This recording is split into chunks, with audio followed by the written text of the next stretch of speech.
And we're live. Everyone thinks because you're a zombie, you don't know good coffee. Well, they're wrong. There's only one brew that gets my seal of approval. Deadly Grounds coffee is my guilty pleasure. The aroma is so intoxicating. It brings all of my neighbors out of the woodwork. Deadly Grounds coffee. Coffee to die for and zombie approved. It's good to get a little deadly. Use the front door! Oh, they're so disgusting.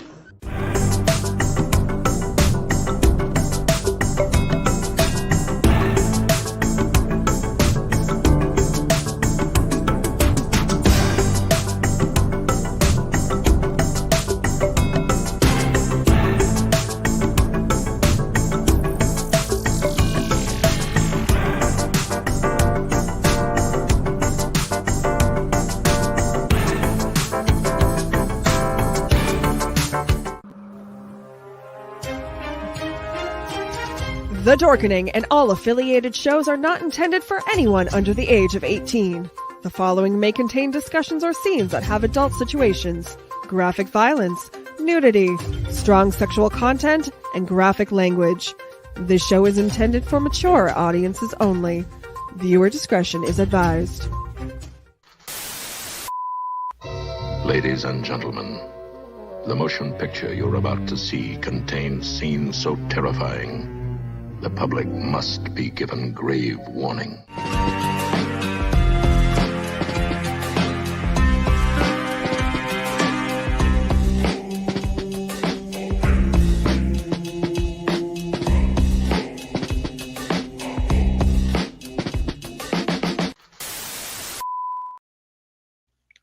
Hello and good evening.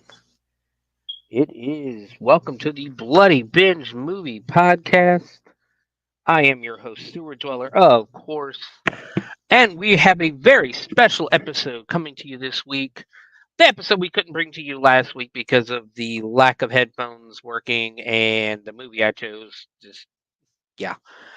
So this week, Merry Christmas in July. It is our Christmas in July episode, and we are watching a British horror movie, The Killing Tree. And it was a movie.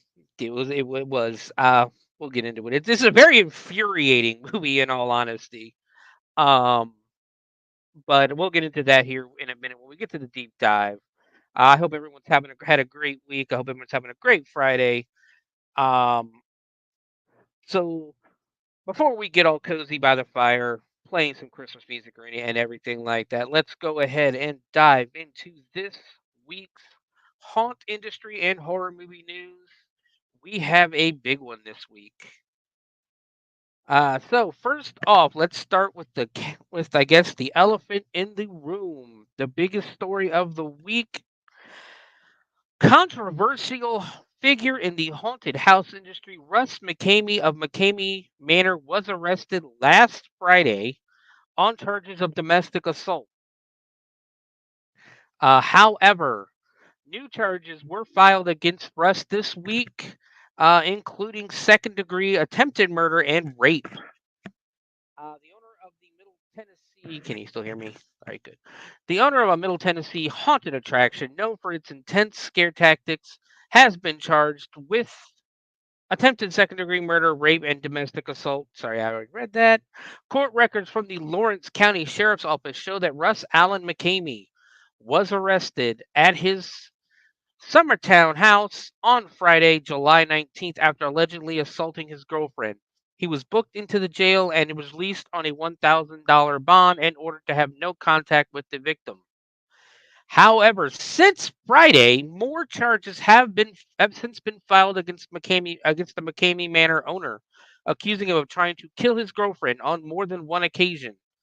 The first incident was reported on Wednesday, July 17th, a day before the alleged arrest or the alleged assault.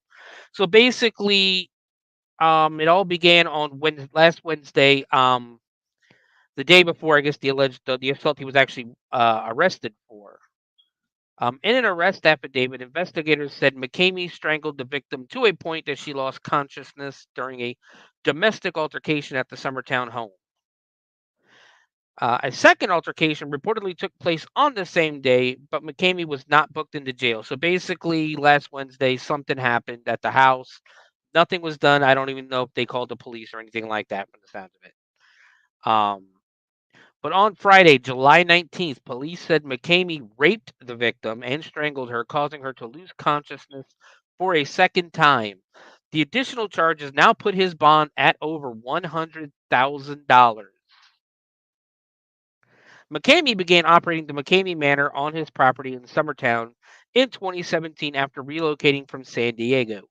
In the years since, the attraction has stirred up controversy due to the extreme experiences of participants, with some referring to it as a torture chamber. A 2023 Hulu documentary further highlighted the controversy, with some past participants claiming there is no way to stop the tour, among other questionable practices. The documentary, entitled Monsters Inside America's Most Extreme Haunted House, featured 5 people who had previously been guests of the manor and included footage of the tours that was taken by McCamey and posted online. In some of the videos, people can be seen getting dragged by chains or locked into confined spaces while water pours in. Prior to the Hulu documentary, thousands of people signed a petition in 2019 to shut McCamey Manor down. Deputies have also been called to to the property several times in the past, with a criminal investigator for the 22nd Judicial District Attorney's Office interviewing McCamey in March of 2018. However, the McCamey Manor has remained open. Shortly after the documentary was released in October last year, Tennessee Attorney General Jonathan Skrmetti sent a letter to Russ McCamey requesting various documents and information pertaining to some of the claims of the past participants. In his letter, Skrmetti raised concerns about McCamey's business practices, particularly taking issue with claims that there is no way to stop the tour nor win the $20,000 prize offered to those who complete the tour. McCamey responded by filing a 32-page lawsuit against the Tennessee Attorney General a few months later. In the lawsuit, McCamey claims the Attorney General's request not only violates his First, Fourth, Fifth, and 14th Amendment rights, um, but is a part of a larger effort to prevent him from engaging in lawful conduct on his private property. As a part of the lawsuit, McCamey asked the court to issue a preliminary injunction keeping Skrmetti and his agents from forcing him to comply with the request information. McCamey is also suing Hulu over the documentary that aired in October. So here's the thing. If you have ever worked in the haunted house industry, if you've ever been a part of the haunt industry or you've followed closely the haunt industry, you know who Russ McCamey is. He's a very, like I said, very well known, very controversial figure in the industry. A good portion of people do not like Russ. They don't like what he does. They hate what he does. What he does is, I guess, technically considered an extreme haunted house. But here's my thing. Whatever people choose to engage to do is their business. As long as and again, this has nothing to do with my opinion on the arrest record or anything like that. This is what he does in the manor in the haunt. As long as people are not forced to go in, they all willingly attempt to go through McCamey Manor. I don't think he's doing anything wrong, except I 100% don't believe there's a $20,000 prize. I do not believe I don't even believe it exists. That's the thing. I've watched his videos. Well, for starters, let's do this. Let's do a little bit of history on McCamey Manor. The haunted attraction founded by Russ McCamey was founded by Russ McCamey in San Diego, and has been in operation for years and still has a cult following of loyal fans. McCamey refers to the experience as a tour, which is supposed to last 10 hours and promises a $20,000 cash prize to anyone who can withstand the full experience. Needless to say, nobody has ever made it all the way through the haunt. Um, ever. Like no one's ever done it.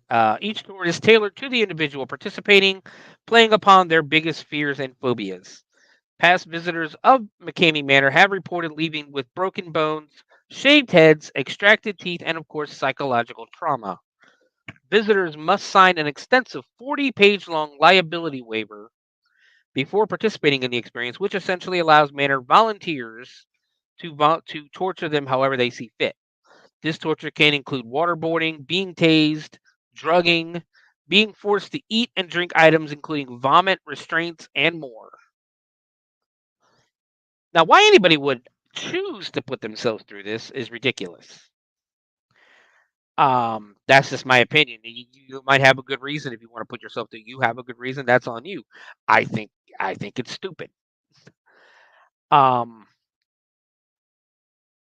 but I'm still skeptical of the broken bones and the pulled teeth. I don't think you would actually be allowed, even if you signed a waiver. I still don't think you'd legally be allowed to break someone's bones or pull their teeth. So if the details of these tours haven't put you off already, you can still visit the infamous McCamey Manor. Well, now you can't. In 2017, largely due to local complaints, Russ McCamey moved his attraction from San Diego to Somerville, Tennessee. He also has a secondary tour location in Huntsville, Alabama, where he takes participants that survive long enough at the Tennessee location. There is no set fee for touring the haunt, although McCamey takes donations of dog food for his pets. Though possibly more appealing during spooky season, tours take place year-round whenever someone musters up the courage to take on the challenge. To sign up, you must first join McCamey's closed Facebook group. I used to be in that group. The group is also where McCamey now shares all live footage of people during their tours.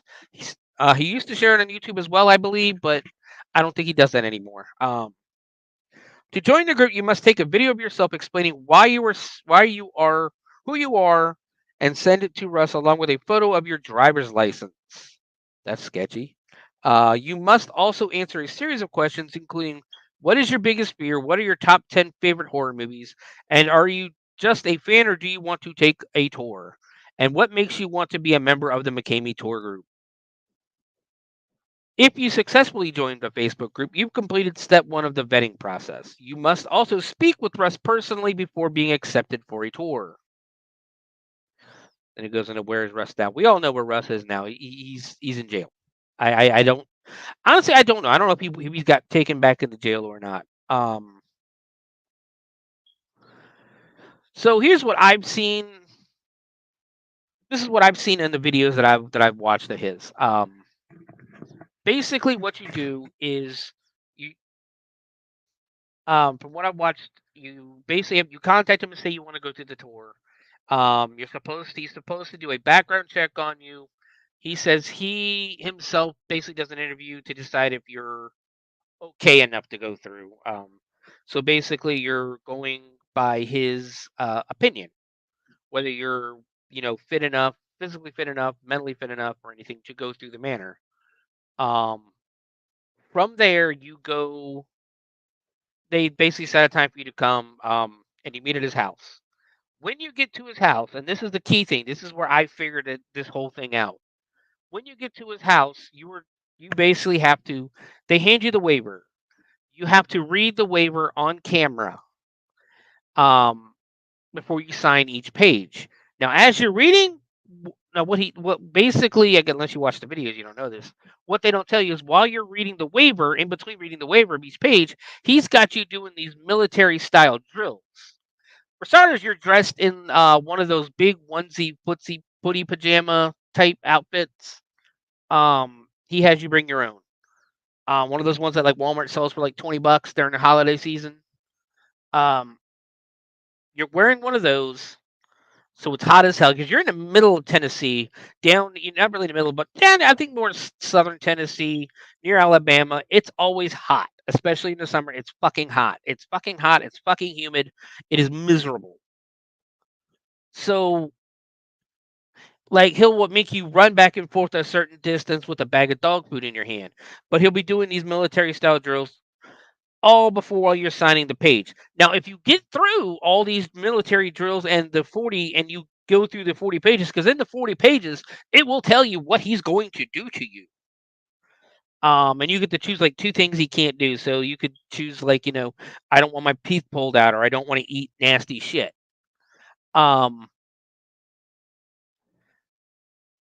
But it tells you, and so if you're still willing to go after reading all 40 pages of that, and you haven't passed out from the heat exhaustion, or you haven't given up going through all these drills, that's when you actually get to the haunt itself. And guess what? That's when your 10 hours start.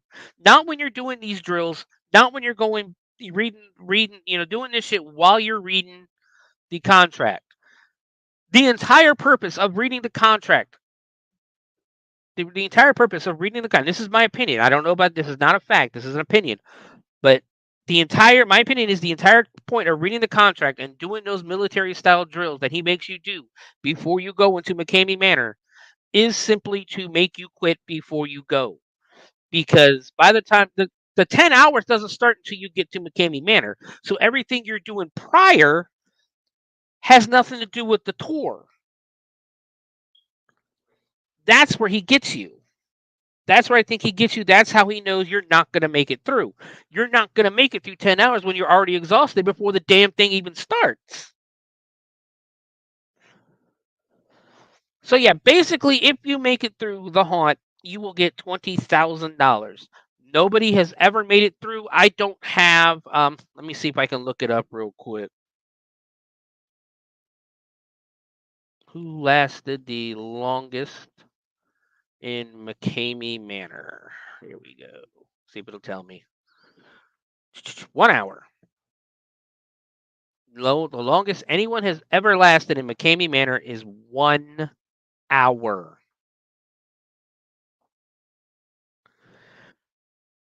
From what I've read and what I've seen about that, I think the average time is 8 minutes. I've seen the documentaries, I've seen the videos and everything like that. They're putting you in like freezers, they're dumping water on you, and shit like that. I do apologize. My microphone isn't. My headphones aren't working still.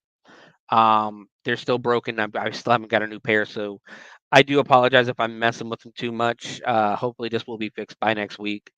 But with McCamey Manor, the thing about it is, here's the thing. I don't know Russ. I've never met Russ McCamey. I can't say what kind of a person he is. But just watching his videos, watching his stuff, he's a bullshit artist. I'm not going to call him. I don't want to call him a con man, but he's definitely a bullshit artist. He might be a good dude. He might be a great guy. Again, I don't know. I've never met the man.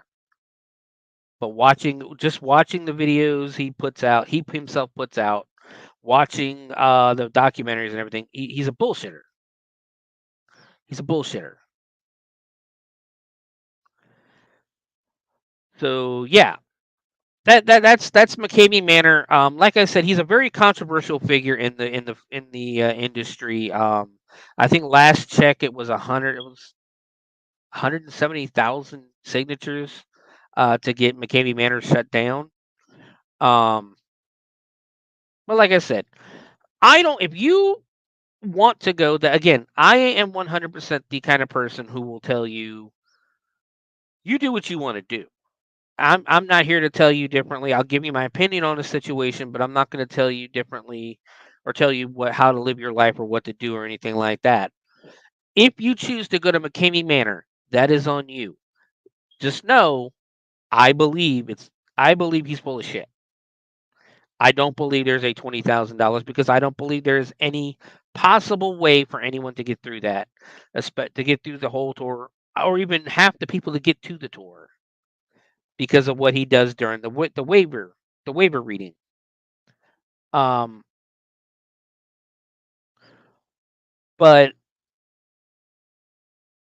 the thing I think what everybody gets and what I see a lot of people complain about though with Russ is that there is no safe word. There is no you can't say I want to quit, and there's no safe word to stop it. I don't know how you stop it, if that's it, but I'm telling you, apparently there is no safe word. There is no stopping. it's all a moot point because with these charges against Russ, I don't know if we're ever even going to see him again. I don't know if he's because if these charges are holding true, for starters, I don't think the fact that he's been charged with rape will usually cancel somebody, flat out. But if these charges stick, which it looks like they're going to stick, Russ might be in a little bit of trouble. We might not see Russ McCamey have to worry about him anymore. I apologize again. I apologize for my headphones right now. Hopefully by next week I can get them fixed, or at least get a microphone or something where I can change this and not have to mess with them so much. But moving on, we just spent like 20 minutes talking about Russ McCamey. This year's Hall of Shadows. Okay, so basically this weekend, besides being Comic-Con in San Diego, and there's already a lot of shit coming out about Comic-Con. I don't have it included in the news. I got the news done yesterday. I got a couple of things, I think, but that's it. But Midsummer Scream is also going on as we speak in California, in Los Angeles. During the Summer Scream, Midsummer Scream, I think is what it's called. They have this thing called the Hall of Shadows, where there's a bunch of haunted houses set up. In that, well, this year's Hall of Shadows celebrates spirits and legends with many haunts and experiences for guests to enjoy.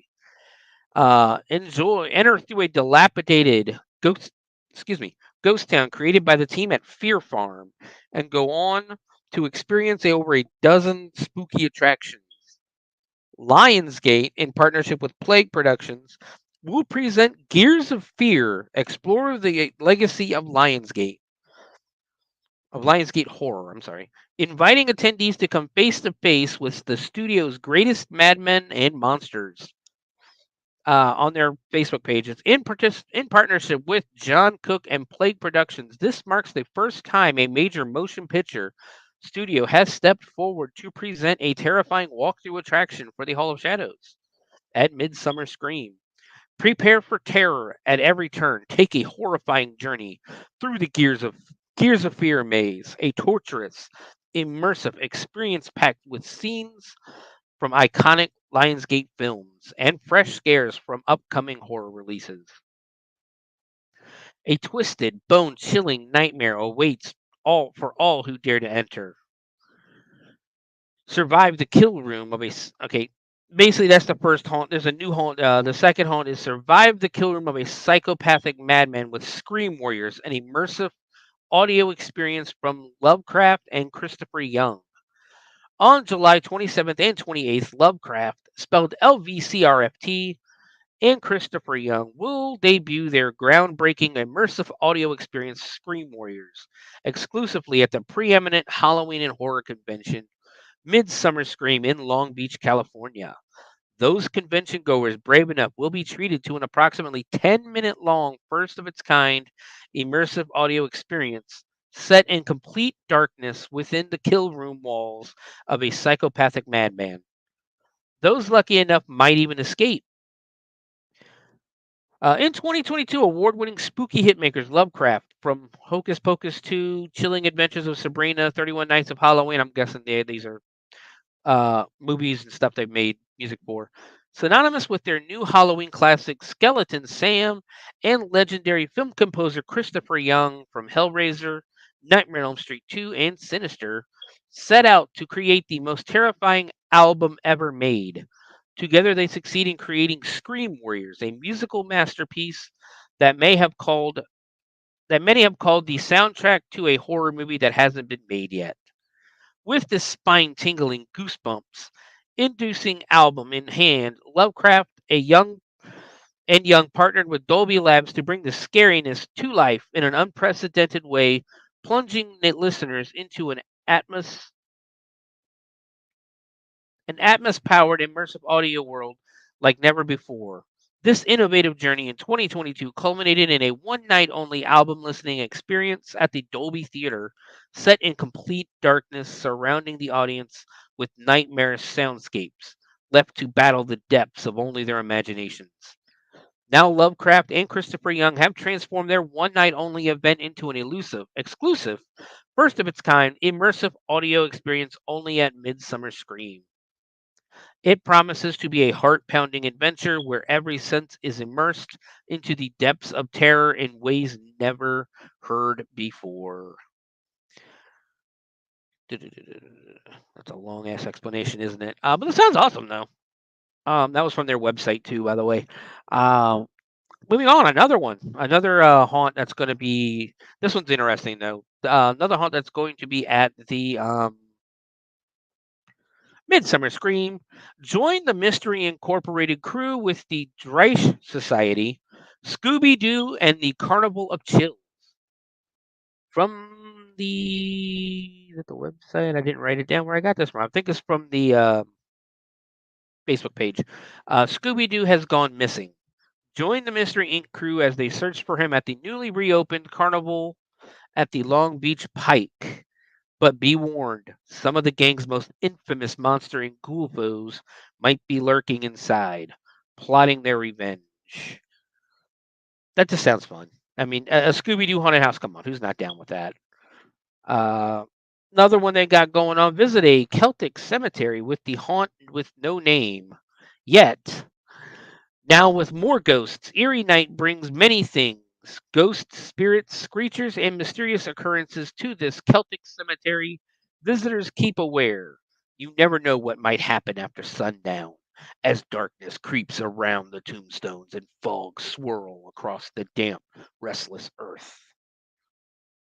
That sounds like there's a bunch more stuff going on. I'm not going to go through everything because it's like 12 things. We'll be here for like half an hour, another half hour doing that. We won't get to the horror movie news. One thing they do have is a Happy Huntings Bar. Guests 21 and older are invited to step into the Happy Huntings Bar located within Warehouse 6, where its members are carrying out heinous acts of those less fortunate. Here, visitors can indulge in specialty cocktails while socializing and enjoying their own hands-on interactive entertainment at the expense of those passing through the hunting grounds next door. So that's a pretty cool bar experience. So I'm trying to get through.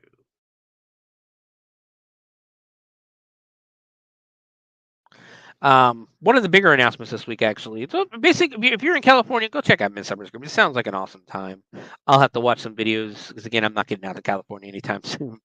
But moving on, Universal has announced a brand new show for their Halloween Horror Nights event, Nightmare Fuel Nocturnal Circus. Will show every night during the event. Step right up to a dark circus, a new nightmare that carries with it a sinister curse. Get trapped in a thrilling spectacle of pyro and aerialists to the beat of pulse-pounding rock rhythms. This is the fourth version of the Nightmare Fuel show, which premiered at Halloween Horror Nights Orlando in 2021. Halloween Horror Nights will, of course, run August 30th through November 3rd. Tickets are on sale now. Also, don't forget the $330. I think it was $329 or $350. I think it was $350. Night before, August 29th, for $350, you can go see it a day early and not be in the crowds and pay $350. I mean, Halloween Horror Nights I think would be awesome to go visit, but I can't see me doing it anytime soon. I don't like lines. I don't like lines. I don't like crowds. And that just does not seem like a fun time to me. Moving on, new fall tradition presented by MedPace is coming to the Cincinnati Zoo and Botanical Garden. I love the Cincinnati Zoo. It's actually pretty sweet. Cincinnati, Ohio, Jack-o'-lantern glow. This immersive walkthrough experience will feature over 5,000 hand-carved pumpkins and fall displays along a half-mile trail in the zoo. Festive food will be available, including pumpkin spice hot chocolate, apple cider spritz, pumpkin beer. I love pumpkin beer. Pumpkin beer is so good. And caramel apples. The Jack-o'-lantern glow will take place on select dates, October 3rd through 31st. Tickets are on sale now for $25 for adults, $20 for children, with Cincinnati Zoo members, of course, receiving $3 off all general admission tickets. So yeah, I mean that sounds cool. We might have to check that out. I'd be on a Sunday. We can't go on weekends because of the haunt. Um, Also this week, this was later news because this actually just got announced yesterday. Also this week, Universal Studios Orlando and Hollywood announced that yet another haunted house for both parks during Halloween Horror Nights. Universal Monsters Eternal Bloodlines get caught in an epic battle for dominance as Saskia Van Helsing and the Bride of Frankenstein go up against Dracula's daughter and her monstrous mavens, She-Wolf and Anuk-Cinnamon. That sounds cool as hell. I ain't gonna lie, that does sound cool as hell. Um, but that's gonna do it for the the haunt industry news portion of our show. McCamey took up quite a bit of time on that, which I knew he would. I knew he would because I wanted to educate a lot of people on who Russ McCamey is. Um, because as I've said before, he's if you work in the haunt industry, if you follow the haunt industry very, strongly, you do know. And my headphones are falling apart again. You do know who Russ McCamey is. Most people don't like him. I don't know the guy. I can't say or not. But that was my intention, was to educate people on what McCamey Manor is and who Russ McCamey is. Um, because a lot of people aren't going to watch that documentary. Let's not kid ourselves. But moving on to horror movie news, and this is going to be like more like shopping. It's going to get you to spend some money because there's a lot of cool shit that came out this week. Um, Remember when Burger King offered up toys of the classic Universal monsters back in the 90s? Those retro kids meal toys are getting a big time modern upgrade from NECA. A NECA store exclusive, all 4 of the figures. Guess what, guys? I have a picture. Where is it? There it is. Check those babies out. They look awesome. Not what I wanted to do. A NECA store exclusive, all 4 of these figures, which faithfully recreate those Burger King toys, are housed together in the Universal Monsters Crypt Club action figure 4-pack. NECA previews unleash some terror with NECA's Crypt Club set. This spooky action figure 4-pack pays homage to the classic fast food toys with the world famous Universal Monsters. These 7-inch scale figures include horror movie icons Dracula, the Wolfman, Frankenstein's monster, and the creature from the Black Lagoon. Dracula has a cloth cape and comes with a hinged, embossed Dracula coffin inspired by an iconic kids meal toy from the 90s, packaged in an exclusive box evoking those fast food toy displays we all know and love. You can pre-order the 4-pack for $149.99 today. They'll begin shipping in October. They will not be sold separately. So yeah, $150. That's yeah. I'd still buy them. They're all I'd still pay it. I think they're awesome. I also love NECA. NECA puts out some really sweet stuff. Um, and these look amazing. They really do. So, moving on, just 1 week and I can't believe I missed this though. Just 1 week after launching a collection of Stranger Things themed candles, Bath and Body Works is kicking off the spooky season early with their launch of their Halloween collection. I can't believe, looking through everything last week, I didn't see anything about no damn Stranger Things candles. But I'll tell you what, here they are. It's not the best picture in the world, but this is about the only one I could find that I could actually put up here. Um, yeah, there's 4 candles, and I'm gonna tell you right now, they're already on eBay. They're already way overpriced. Like the resellers have already got their hands on them and bumped them up probably about 3 times more than they're actually worth.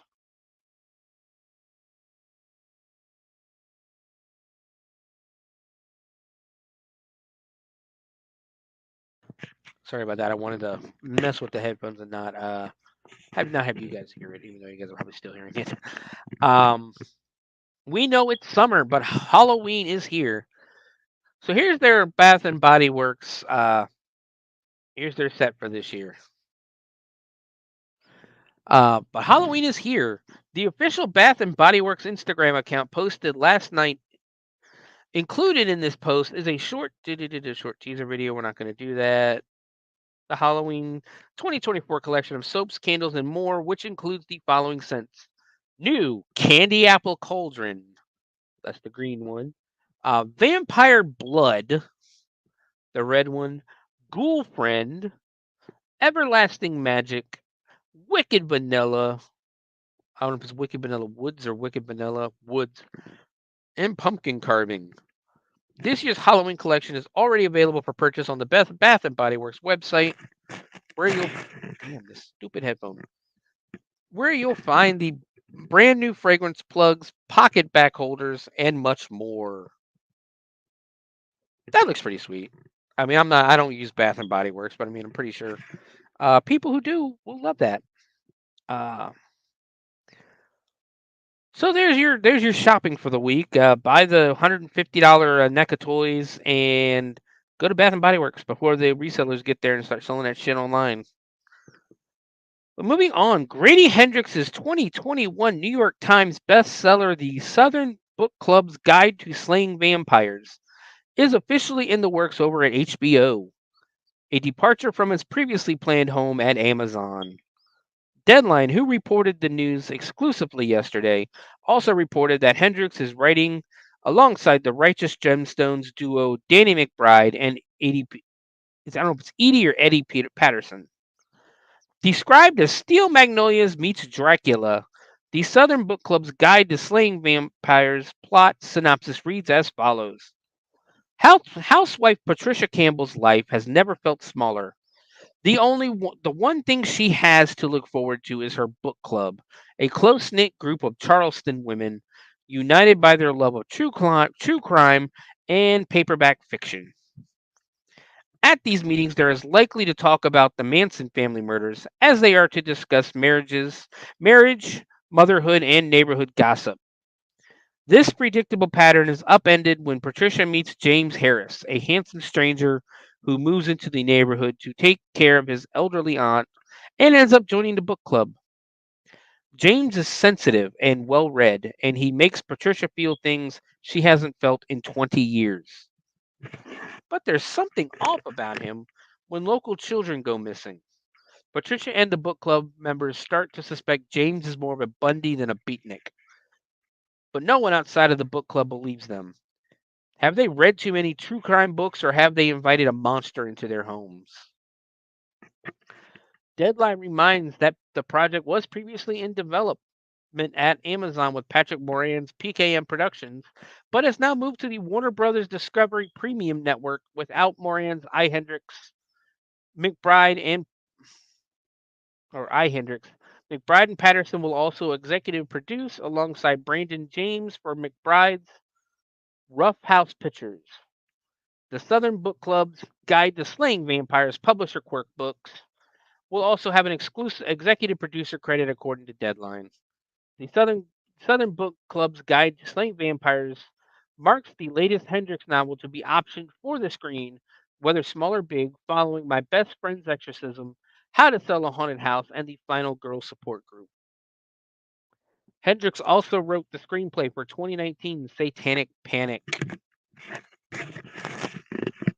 So there you go. I mean, that sounds interesting. I mean, I like Steel Magnolias. I love vampire movies, so we'll see how that goes. It's a series, so I mean, I'll probably be watching it with the wife. But moving on, Relativity Media has acquired Warren Skeels' true crime thriller The Man in the White Van for a wide theatrical release on October 11th from Garrison Film and the fan-owned entertainment company Legion M. We can exclusively reveal the brand new ominous poster for the film. I do not have the poster. I'm sorry, guys. Based on a series of true crimes that shook the nation in the 1970s, the film captures a bone-chilling story of a young girl's unimaginable horrors.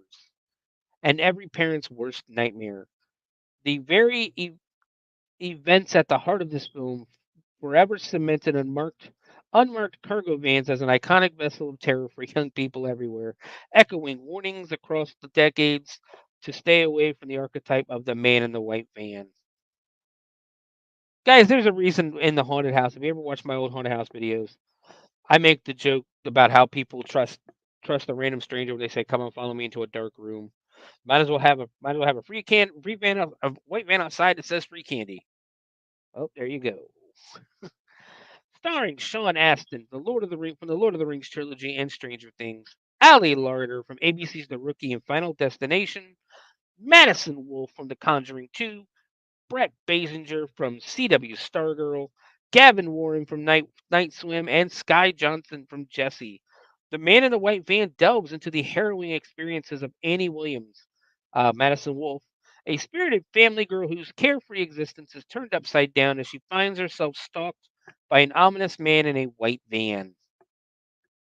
Prone to exaggeration, her parents' disbelief in her tales of being followed leads to a terrifying Halloween nightmare. I'm thrilled to partner with relative. I'm thrilled to partner with Relativity Media. I'm going to say that right one time to bring this important story to the screen," said writer director Warren Skeels previously. "I love this cast and crew. Together, we have taken a great care to ensure that this narrative is told with respect for those who experience these horrific events firsthand. Our aim is to shine a light on a dark time in the 1970s and the extraordinary stage of one girl's unimaginable ordeal with a serial killer."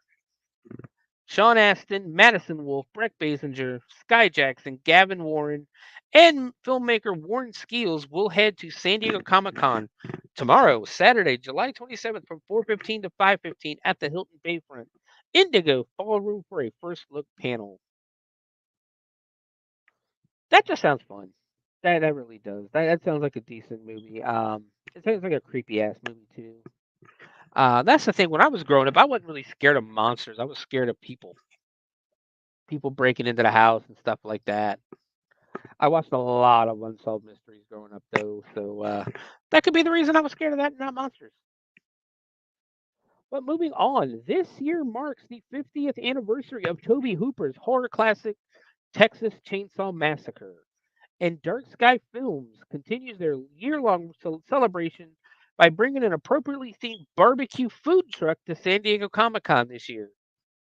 Dark Sky Films continues a series of year-long fan events by partnering with local barbecue food truck operator Up in Smoke to create an official pop-up homage to the film's iconic We Slaughter Barbecue roadside store at this year's San Diego Comic Con, the world's largest pulp culture event in the United States. The food truck will be located in Comic Con's Petco Park Interactive Zone, a no badge required event area across from the San Diego Convention Center, offering a bespoke menu of Texas Chainsaw Massacre victim inspired offerings. Each food purchased will come with a San Diego Comic Con exclusive collectible button. Limited quantities available, of course. Event details: the Texas Chainsaw Massacre 50th anniversary food truck. So basically, what are they gonna? It's repeating everything I already just said. So what's the menu? How about pick your meats? Kirk, brisket; Jerry, pork; Pam, chicken; Sally, impossible meatballs / vegetarian. Entree options: Slaughterhouse Sammy's, your choice of meat served on a French roll with our homemade coleslaw, and served with a side of house seasoned potato chips.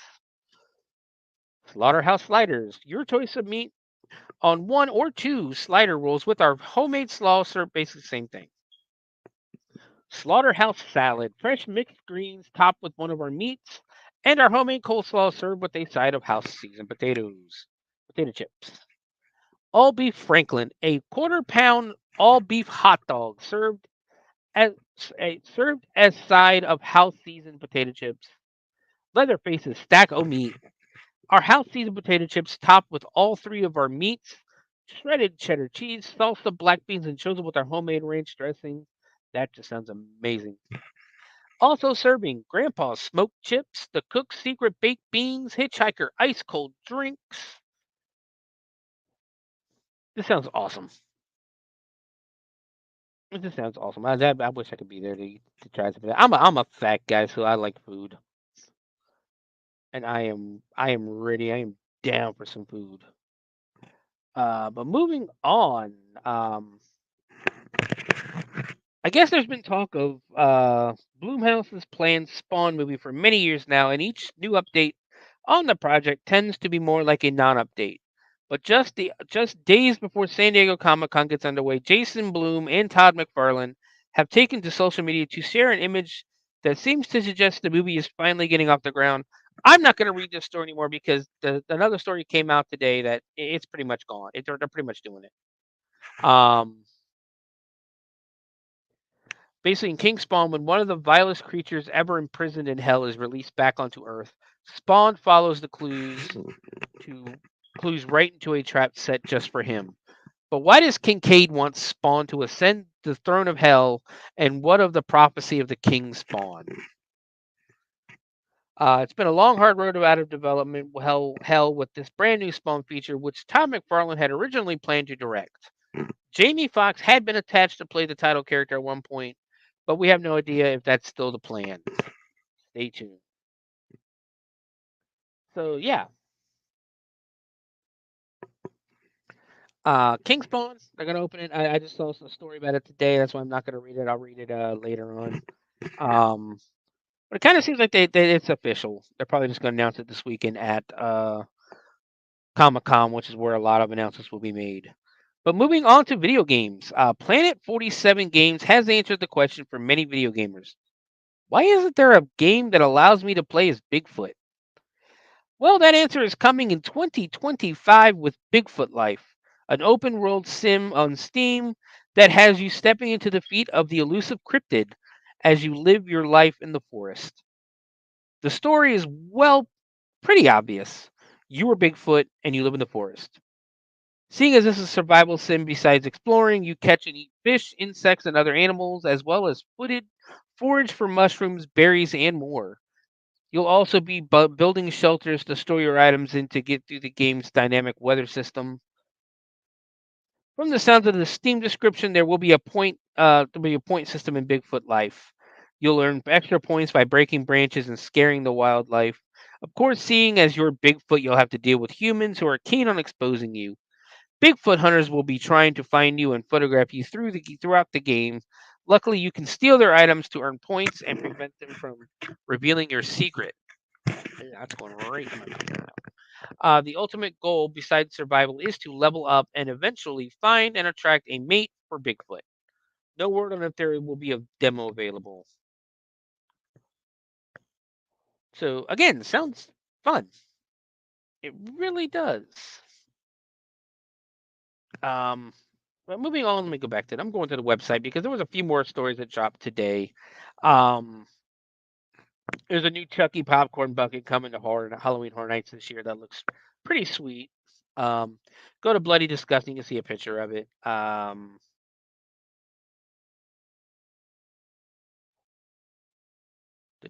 Trick or Treat is getting a new 4K restoration from Arrow Video this year.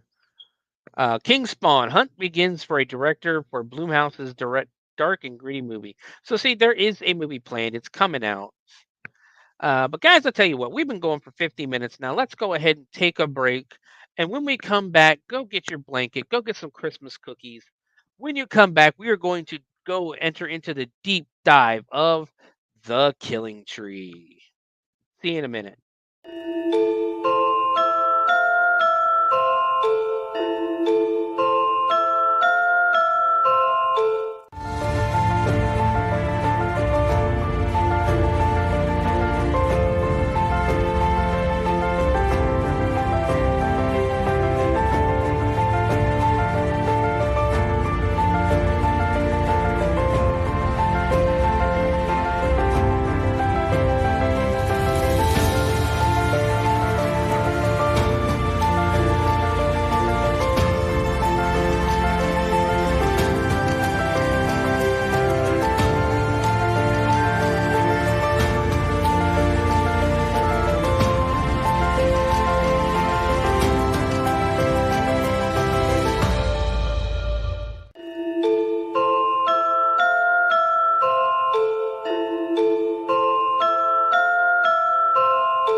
Greetings and shabibans. We are the Retro Redoctopus Cephala Podcast, a long-form bi-weekly show that celebrates all the things that made growing up awesome. Yeah, that sounds good, but I don't know what all those words mean. I think what Parasite Steve's trying to say is that on Retro Redoctopus, we explore a range of retro goodness, from toys, video games, and movies, to cartoons, and even snacks and school lunches. Oh. And we do it all with a positive spin, a slew of killer guests, and some very adult language. And you know what else is cool? No. This crazy show is part of the Door King Podcast Network with new episodes every Tentacle Tuesday. What's that? And if waiting 2 weeks for a new episode gives you a sad, know that we drop bonus episodes all the time, like the off-format Crow's Nest and an interview series we call The Brig. You can listen to Retro Redoctopus on Apple Podcasts, Spotify, Stitcher, or any app that's cool enough to carry the only show that celebrates all the things that make growing up awesome.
Hello and welcome back to the Bloody Binge Movie Podcast. I hope everybody is having a great time. I hope everybody's enjoyed the first half of this. But now it's time to move into the whole reason we're here. It is time to celebrate Christmas in July. So put up your tree, light up the lights, bake some cookies. Go bake some cookies. No, take a minute, pause the video real quick. Pause it, go bake some cookies. Come on back and get ready. Cuddle up near the tree. Put a blanket on. Cuddle near the fireplace. Get some eggnog. And let's go ahead and dive into The Killing Tree. The Killing Tree, I'll save my, my opinions on it until later. Because, oh boy. The Killing Tree was put out, it came out in 2022. It was directed by Rhys Frake-Waterfield. If that name sounds familiar to you, it is because Rhys Waterfield is also the man known who produced and directed Winnie the Pooh, Blood and Honey, and Winnie the Pooh, Blood and Honey 2. This looks like his third movie that he directed. And only his second feature-length film. Now, Blood and Honey, Winnie the Pooh, Blood and Honey, the first one was I didn't care for it too much. The second one I haven't seen yet. But they both, there's not really much, I don't remember too much CGI in the first one. More practical effects, which I prefer practical effects than CGI. Other movies he's directed is Fire NATO, Sky Monster. And it's a very young career. He's only put out 7 movies. But the movie stars Sarah Alexandra Marks. You may have seen her. Let's see what she's been in before. She's been on an episode of Doctor Who, The Witch, Witch. The Midnight Hour. Nothing really major stands out. Mostly looks like horror movies, low budget stuff. But Sarah Alexandra Marks. Let me get back. What the hell did this stupid thing just do? Sorry. Sorry guys. Give me a second. IMDb is kind of being silly on me right now. Shut up. Stupid phone. So Sarah Alexandra Marks plays Faith. Marcus Macy plays Clayton, the killer tree. Um, Marcus has been, I guess he was in, he plays Owl in Winnie the Pooh, Blood and Honey 2. Um, Also in Dinosaur Hotel, Hotel 3, Shockwaves 2, Three Blind Mice. Just, again, a bunch of lower budget horror movies. Not a bad thing, but he plays Clayton the tree. Uh, Judy Cherniak plays Morrigan, Clayton's wife. Uh, Again, nothing too major from looking at her. She's been in very few movies. The Evil Fairy Queen, The Last Goodbye, The Killing Tree, H.P. Lovecraft's Monster Portals, The Surgeon, a few others. Kelly Rianne Sanson as Becky. Not a big role in the film, but she's here. She's in that new Cinderella's Curse. Um, who is directing? This Rhys Water guy isn't directing that too, is he? She actually plays Cinderella in Cinderella's Curse. The Bad Nun 3, Pterodactyl, Mission Impossible, Dead Reckoning Part 1 as a party guest, Easter Bunny Massacre.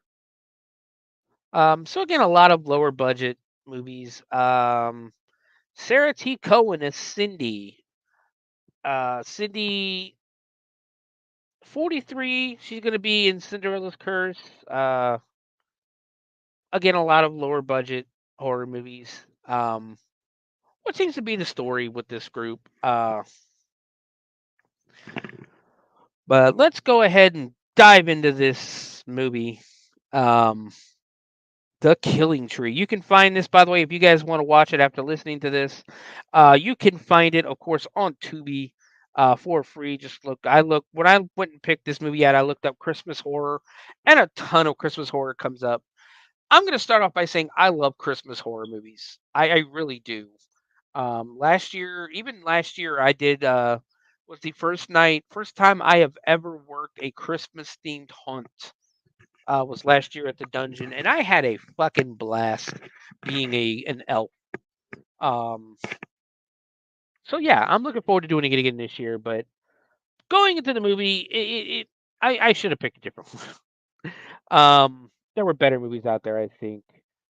Because it was basically between this and Werewolf Santa, and I chose this because the preview looked good. But you'll see. I've got a lot to say about this. Volume warning because I might yell a lot. But the movie opens on a dark, stormy night, and we see the front. Basically, we see the front of an old castle. Before we cut inside to an old woman sitting by a fireplace. The woman is talking to an altar she built inside the fireplace to her dead husband. There's no fire lit. It's just literally the altar is in the fireplace. And inside the altar, you can see a bunch of news articles and that. She says they accomplished a lot together. Their life's work, the Lord's work. Their message spread as he imagined. Nobody, nobody knew her like he did, and no one could understand their vision. She is proud of what they did that night, how they made them pay, made them all suffer for their insolent opulence and disrespect for the true Christmas traditions. But what did they do to you? How they took you from me. So it's safe to say he got arrested that night, and basically, we focus in on an article saying that he was executed. So looks like the dead husband was executed for murder. She continues basically, you were pulled away from this world far too early. What a wretched world this has become. And we then cut to her holding what is supposed to, it looks like it's supposed to be an urn. Like his ashes are obviously inside, but it looks more like one of your grandma's old pot with like a bunch of flowers and like apples on it. Something you would bake like casseroles in or something like that. It looks, yeah, it's not an urn. It's not, definitely not an urn. But my love, we are not finished yet. We cannot rest until our work is complete. There is still more to be done in such a short amount of time. and only we can fulfill that duty together. Greed, wealth, ungiving. You were right about every one of them, riddled with sin. We finally see the old woman stands up, and we finally get a good look at her. She doesn't look that old, honestly. But as she stands up and stares long at one particular picture, we don't get to see the picture, but she's looking at one. But that one will pay for what she did to you. A clock chimes in the background, and a mysterious wind all of a sudden blows through the house. So this chick apparently has the windows open. It's Christmas time, and she's got the windows open. It's December in England. It's not warm outside. Close your fucking windows. Um, the old woman says tonight is the night we fix this, and tonight is the night she brings him back. She gives a pretty weak maniacal laugh as the thunder hits. Like it's literally like ha ha ha ha ha. Oh, Christmas Tree plays as the old woman is pulling out a Christmas tree. Now, this is a fake Christmas tree, guys. Keep that in mind. It is a fake artificial Christmas tree in a box that would put up and take down every single year. She says it's a lot heavier than she remembers and drops. She ends up dropping the box. She says the hour approaches, Clayton, and to hold on a little longer wherever he is. The clock chimes again as she starts lighting candles around the tree, and it's almost midnight. She's drawn a pentagram with salt on the floor and lays the tree down inside it. Not standing it up, but it's laid down. She then opens an old book it's got a lot of like satanic like writing on it and that. She grabs some of Clayton ashes and spreads them on the prone tree. She starts an incantation of a language that I can't tell you what she was saying. It was like a foreign. It was like a demonic language, I guess you would say. And she basically goes, "Arise, arise!" in a very like much less underwhelming way than that. Or a much more underwhelming way than that. And nothing happens. She goes through the book saying this can't be right and that spell was correct. And she continues going through the book, and then the thunder rolls. All of a sudden, we hear the tree rustle a little bit, and then we're like basically kind of like from the point of the tree, we rise and look down, which the tree didn't look that big, by the way. The tree didn't look that big. Looks down and basically its own voice says, "Morrigan." She gets excited as the spell has worked, but not the way she anticipated. The tree asks, "What is this?" and why his voice sounds different and why he feels strange. She's like, "I don't know. The spell shouldn't have finished just yet." The tree walks over to a mirror and looks in and realizes that he's a fucking Christmas tree. Clayton screams, like basically the tree goes, "What the fuck?" It even does the like the jolt back, like, huh? And like it was doing the double take, which I thought was awesome. I thought it was great. That was funny as hell. The tree turns to look at Morrigan, who says it's in the scripture, something of similar mass. She thought it was just to start it. She didn't realize Clayton would end up being, and he literally yells, "A fucking tree!" The tree then straight up bitch slaps Morrigan. Bitch slaps her straight to the ground. He gets solemn and goes, "Oh my God, I'm sorry, he apologizes. The tree starts apologizing and he starts crying, and then I just now realized that he didn't just bitch slap her, he slit her throat when he did it. So somehow this artificial Christmas tree now has like razor sharp branches. But he ended up slitting his wife's throat. He says it's just this new body, and he tries to comfort her, but she pushes the branch away. Morrigan dies. The tree doesn't mourn, doesn't do anything. He just walks over to the same pictures that Morrigan was looking at and stares at them and goes, "It's you. You caused this. It's all your fault. And I'm gonna make her pay for what she's done to them." Done to who? I guess him and his wife, I think is what he's meant. We go to the outside of the castle. And I wrote down, I didn't realize that serial killers could afford castles. And the tree basically breaks out. It's a CGI animated tree. It breaks out of the top window of the tower. Um, and basically, this motherfucker has arms and legs. It looks goofy, but it looks awesome at the same time. Which it looks ridiculously great. That's probably the best way to put it down. He asks how he's gonna get down, and then he starts just jumping down, like from ledge to ledge. Finally hits the ground and says, "Nothing can stop me," and scurries away. Roll the beginning credits. That is a hell of a scene to start the movie out. It was fun. It was informative. You got a background on the killers, and it was entertaining. Hold that thought. So we roll the beginning credits real quick. Not long credits. But we cut to a woman. She's in a Santa dress. She's sitting on a bed, staring at a picture of what we could assume are her parents. Another woman in a gold dress walks in and tries to comfort her. Um, it's a while, but we finally learn their names are Faith, who is in the Christmassy dress. She's the girl that the tree was looking at in the photo. And then we have Cindy in the gold dress. Um, so Cindy walks in, tries to comfort her, and they have a conversation going back and forth. During conversation, we learn that Clayton killed Faith's parent, and she says, she's glad that they killed him after what he did to her parents. We then get a cut to a flashback of last Christmas, and it shows the couple from earlier, Clayton and Morrigan, the killer, basically your killers, um, and they're approaching another castle. And this one, basically, to make you sure you know that it's Christmas time, it's got some icicle lights and there's like a blow up Santa out front. Really cheap decorations for somebody who owns a castle. Just enough to show, basically, like I said, just enough to show it's Christmas. Morrigan asks what these ones did. And Clayton says, same as the others, rich, greedy, and ungiving.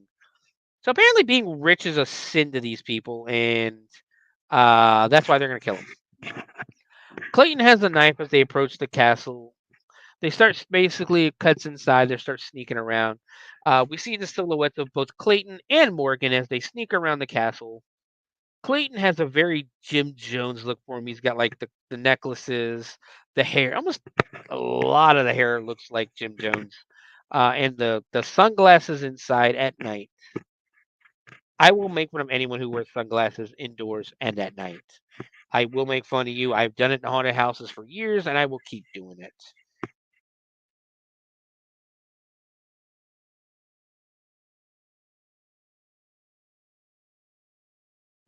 Pardon me as I grab this sip of drink real quick.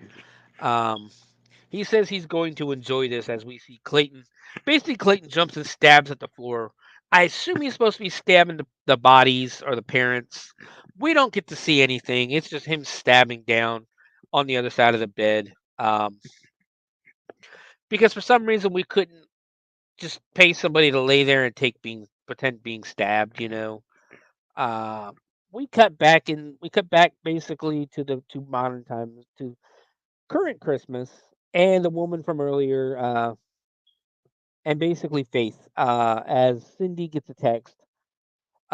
Faith asks her if she's still doing that, and it turns out, um, I wrote down that Cindy's a prostitute, but I don't think she's a prostitute. I think she's an OnlyFans model, but she makes like £2,000 per night. And she doesn't get why people are so uptight because it's just sex. They haven't said whether she has sex with these people or not, which would make her the prostitute, I guess. But for now, we're just gonna assume that she's an OnlyFans style model. Um, but she doesn't get why people are so uptight because it's just sex. Everyone does it. Cindy tells Faith that she should do it as well. Faith pretty much says hell no, and we go back to Faith being upset and Cindy trying to cheer her up. And I'm gonna tell you right now, I didn't write much down about this scene. It is a very boring, long, drawn out scene. I know it's meant to build the characters up of Cindy and Faith, but there's got to be a better way because this was very fucking boring. and it took a long time. At least it felt like it took a long time. We learned that there is a party going on downstairs. We can't hear it. There's no signs of a party, but there is a party going on downstairs. Cindy tells Faith that the papers are signed. Faith is selling the house and doesn't understand, and Cindy doesn't understand why she's staying there after what happened last year. Cindy says selling the castle is a good thing because maybe now she can go to college, get a boyfriend, and develop some taste. Faith tells her that her memories are in her. I'm sorry. Cindy tells Faith that her memories are in her mind, not in the walls. Cindy also tells Faith to bring her ass downstairs to her own party, and that later on there's some special eggnog in the fridge. Hint, hint. We don't get to see the special eggnog. She won't tell Faith what is in it. Again, very boring scene. It took a long time to get through that. It's character building, but it was still extremely boring. We cut outside where the tree is now standing in a field reading a fucking map. Yes, the tree is holding a map. And it's reading it trying to find Cindy's house or not Cindy's, Faith's house because he doesn't remember where Faith lives. But apparently he remembers the address or the location looking at the map. Doesn't make any sense. It's still funny as hell to see a Christmas tree standing in a field holding a map. The Christmas tree says he can't believe he's already lost. He says, Morrigan, I wish you were still here, and that he's so crap at this. We now basically do another flashback as we cut to a snowy window and we're peering inside as Morrigan and Clayton are sitting at a table looking at Christmas decorations. It's almost like they're looking at bric-a-brac. He says he remembers each one, but not a single one celebrating the true meaning of Christmas. He asks what's going on with the world, and she grabs his hand and says, "Obsession, my love. Everyone obsessed with gifts and material possessions." She asks Clayton if he's questioning what they've done, and he says, "Nah, fuck that. Not nonsense. If people don't value their family, then they don't deserve to be in one." Morgan asks what's going on then, and Clayton tells her their message isn't being spread, and nobody is paying attention to us. They need to strike fear and become a symbol. And I just waiting for him to go, and here's this glass of Flavor Aid. You should drink this. Nothing weird in it. It's grape. Spread a message. He says this Christmas will be their best Christmas yet. 12 families in a single night. Their message will go global. Morgan says, "Whatever you say, my love." But she says it like very excited. It's like, yeah, whatever. Not like whatever you say, whatever. But it's like she's excited to say what he's saying. Clayton says they will give the world a night to remember, and the flashback ends. We cut back to the tree and the map, and there's a guy stumbling around behind him, and he asks the tree if he has any money. Clayton just goes, for fuck's sake, I ain't got time for this. I don't have time for this. The man who's now, we basically can see is obviously drunk at this point, says, "Oi, I'm talking to you," and then realize he's talking to a fucking tree holding a map. The drunk guy goes to grab the map, and the tree tells him to get his hands off of that. The guy says, "Well, what like basically does the British version of what are you gonna do? What you gonna do about it? You want to fight? You want to fight?" Basically, the guy goes, "What do you think? You can take me?" And he squares him, "Come on, then, come on." And he punches the fucking tree. Clayton gets pissed because it basically rips the map, and some vines come out of him and just start stabbing and strangling the man. The tree goes, "I've never been able to do that before. Maybe this new body isn't so bad after all." His lights, he does have Christmas lights. He has tinsel. He has Christmas garland, everything on him. Everything you would put on a regular Christmas tree is on this tree. He walks off saying he's coming for you. "I'm coming for you, Faith." We get yet another flashback where Clayton asks Morgan if she's ready. They're standing outside of a castle.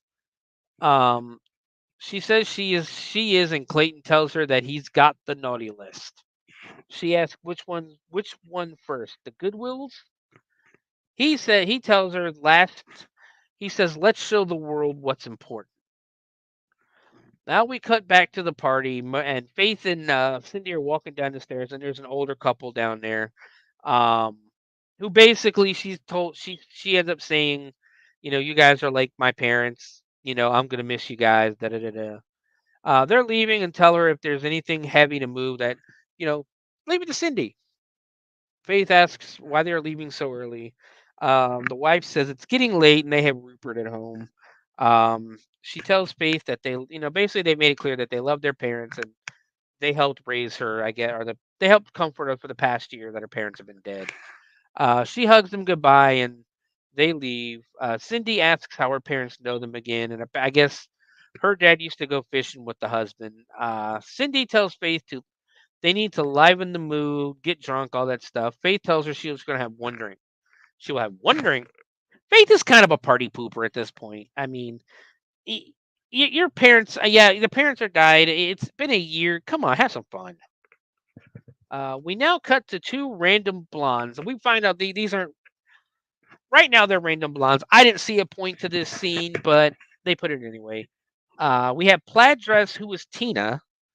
She's laying down drunk, and apparently Tina did something, and says whoever told her girlfriend. Basically, Tina and Louise. They're a lesbian couple. Um, Tina's done something, and she tells Louise whoever told her about it, what she did, or they're just jealous of them. Um, Again, the whole conversation going back and forth is about Louise.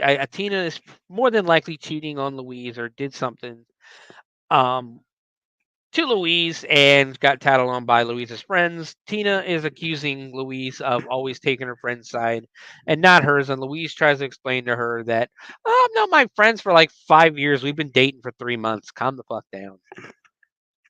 But it does sound like Tina's cheated on her. Again, a very boring, pointless scene. I think it's supposed to be building background on Louise and Tina, who end up they kind of being like minor characters. We really didn't need that. We didn't need build up on that.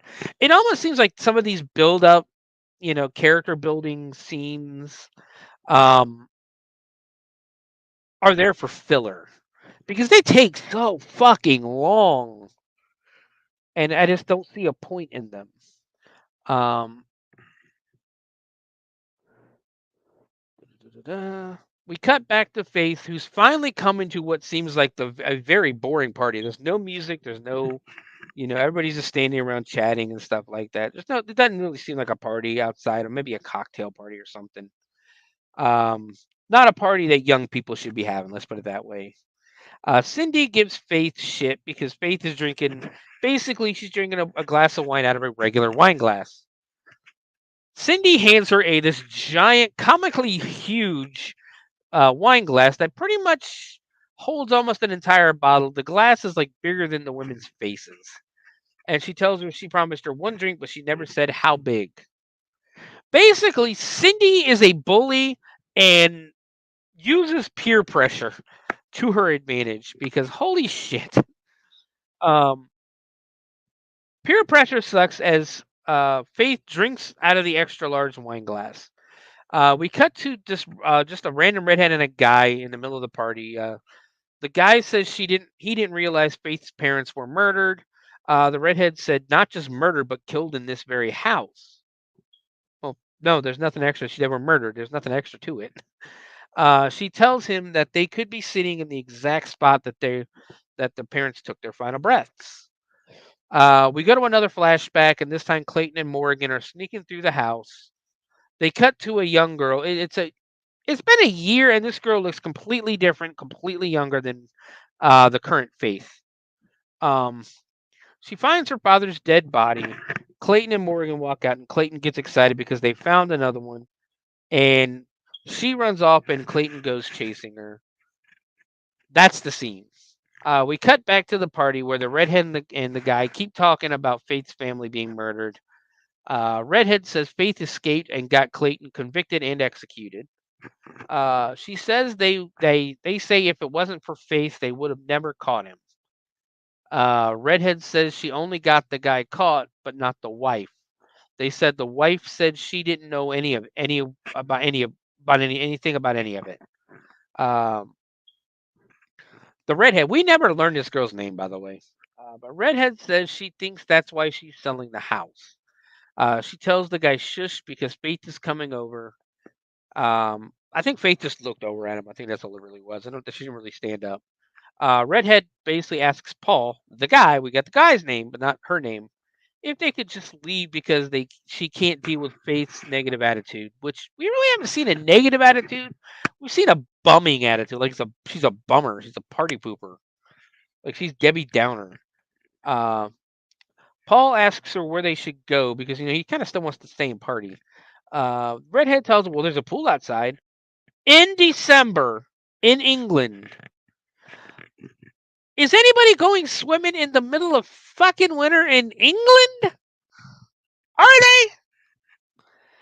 And basically she asks him if he wants to see her do a cannonball, and they get up and head outside because he's gonna get laid. We cut back to the tree walking around, and he can't believe that he lost the map. In the distance, you see a car driving up a driveway. He sees it and tells himself to play cool, and he basically just like plants himself in the middle of the road, as if he's like just a real tree. And then we see it's the older couple that just left the party. And they're basically like, oh, why is there a tree in the middle of the road? The wife asks if the husband thinks one of Faith's friends left it there earlier. The tree is like, what, did she just say Faith? The husband gets out of the car to move the tree, and the wife asks him to come back because something doesn't feel right. He turns to tell the wife to hold on, and the vines come out of the tree and basically start stabbing the shit out of the husband. The wife screams and is in the car, still in the car. She screams and everything. Doesn't see that there's a strand of Christmas lights sneaking their way into the car. They wrap around her neck and strangle her to the seat. And now the couple from earlier are now dead. Cheesy kills, but it is what it is for being a killer Christmas tree. You kind of gotta expect it. Didn't mind these kills, but hold on. Don't worry, it's coming. We go back inside where Faith is drinking even more of the wine. She's drunk like half of this fucking glass already. White dress, who is Louise from earlier. We find out she is one of Faith's friends. Faith asks her if she's okay. She says her and Tina got into another fight. That Tina gets so defensive and is always hiding her phone. That's red flag. Red flag. Other new friend who ends up being Becky tells her what she saw, and that she needs to get rid of Tina. Basically, it's the girls. The girls are trying to, outside of Faith, Becky and Cindy are trying to convince Louise to dump Tina because Tina's a piece of shit, according to them. Cindy says she can smell a dickhead from a mile away and that Tina is a dickhead. Cindy gets a text, and it's basically one of her clients, I guess, or somebody. She answers a FaceTime video, and she tells the girls to be quiet. She's like, hey, baby, how are you doing that fake shit? He asks what she's doing, and she says she's out with the girls. He's like, oh, that's cool. Take your fucking dress off. And she's like, oh, no, you're breaking up. No, and hangs up on it. Kind of brazen. Cindy jokes that Faith is going to start doing whatever she's doing as well. And basically, Cindy keeps applying pressure and she again pushes Faith to drink some more. Basically, Becky Mara, Cindy makes it obvious that she's only joking. Faith ain't going to do that shit. They go back to telling Louise that how big of a piece of shit Tina is. Basically how bad her choices in women are. And Louise decides to get up and leave to find out where Tina has gone. These are not good friends, okay? These are not good. These are terrible, terrible people. These are not good friends. Like, hey, look, you should really dump that piece of shit. Well, I really like her. I don't care. She's a piece of shit. Fuck. So Becky tells the other two that she's got something to show them later. Becky gets up and leaves, and now Faith and Cindy are basically sitting in the room alone with the other, party members. We cut back to the outside where the tree is now getting inside the car from the couple from earlier. We can see the Christmas lights through the windows as it pans above. The tree starts driving the car. Or starts the car and is driving it now, basically back up to the house, and it actually looks really cool. It really does. It looks cool. We cut back inside where Faith basically starts to leave the party. She walks out of the room that the party's being held in, and Becky's coming downstairs, and she's dressed as a Christmas cracker. For those who don't know, in England they do these things, the Christmas crackers, where I think they grab each and they pull it, and it's supposed to fall apart, and whoever has like the bigger piece, almost like the wishbone, whatever has the bigger piece gets the prize in the middle. It's something. It's like a British tradition. But that's what she's dressed as. She says she has something exciting to tell Faith and asks if she wants to go for a walk, so she can tell her. Faith's like, why do we gotta go outside? It's fucking cold. She didn't say it's fucking cold, but I'm pretty sure that's what she's thinking. And she really doesn't fancy a walk. Becky basically begs her and tells her she looks like she needs some fresh air, and they haven't had any alone time in a while. So Faith basically gets peer pressured again into going for a walk that she doesn't want to go on. And being bullied must suck when you're an adult. That is just ridiculous. So cuts outside on the walk. Faith is complaining she's tired of seeing real estate agents and lawyers and everything like that. Becky says she wants to apologize to Faith because she hasn't been able to be a good friend for the past year, going to school and everything. Apparently, I guess her boyfriend got committed during exams because he couldn't handle the stress. Absolutely irrelevant to the story, but whatever. It's just another very boring scene. I guess they're trying to give some character development to Becky. That's absolutely not unnecessary. It is unnecessary for this character development. We're still doing character development. And we're pretty much about 2/3 of the way through the movie. So we cut again now to Paul and the redhead, and they're just now getting to the pool. And for a Christmas movie, this is what I realized. For a Christmas, there is no snow on the ground. It's not snowing. We're not seeing anyone's breath like you would if it was cold outside, and there's just no signs of it being cold. Paul then chooses this minute to basically, as I say this, Paul chooses this minute to go, and it's freezing out here. You go, fuck you, Paul. Fuck you. You did that to make me look bad. I know you did. Redhead kisses Paul, and basically they start making out. We cut back over to Becky and Faith, and they're walking around. They end up at the tennis courts, and Becky wants to play a game. I guess this is a game they've played a lot growing up in that. And she ends up blindfolding Faith. She hands Faith a tennis racket and takes one herself. We then cut back to Paul and the redhead as they start making out. Redhead is now out of most of her clothes as they're pretty much both in their underwear. It kind of seems like they went swimming because they're both like wet, like their hair's wet, but there's no evidence at all that they jumped in the water. I would assume they didn't because it's cold as shit outside, but what do I know? Next thing you know, we see a set of Christmas lights slowly sinking into the pool, and now I have to ask myself if the tree is able to be electrocuted as the already lit up lights enter the water. And when the already lit up lights enter the water, what happens?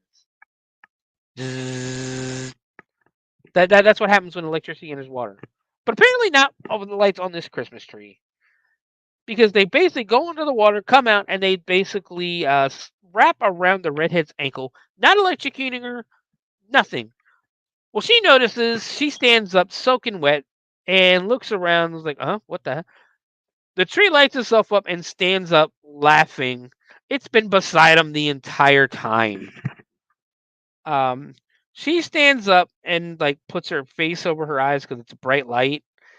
Um, she trips. Paul runs away, but the tree basically rolls some ornaments at him, and I'm talking not like solid ornaments. I'm talking like those round balls of that fake ass glass that hurts worse than real glass if it actually gets into your skin. That you go to Walmart and you pay like $5 for. Those kind of ornaments. This dude trips on one. He trips on one, does the whole banana fall, like when you slip on a banana peel, you fall backwards. And apparently he's out cold from this. We cut to the tree's vine, to the tree. He's got his vines and he's drowning someone. I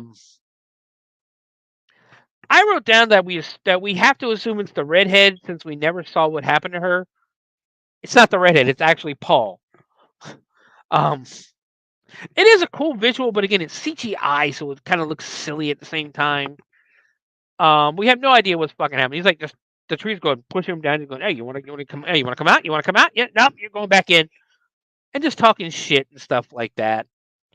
Calls him a bitch, and then he lifts Paul up into the air and just rips him in fucking half in all of its CGI glory.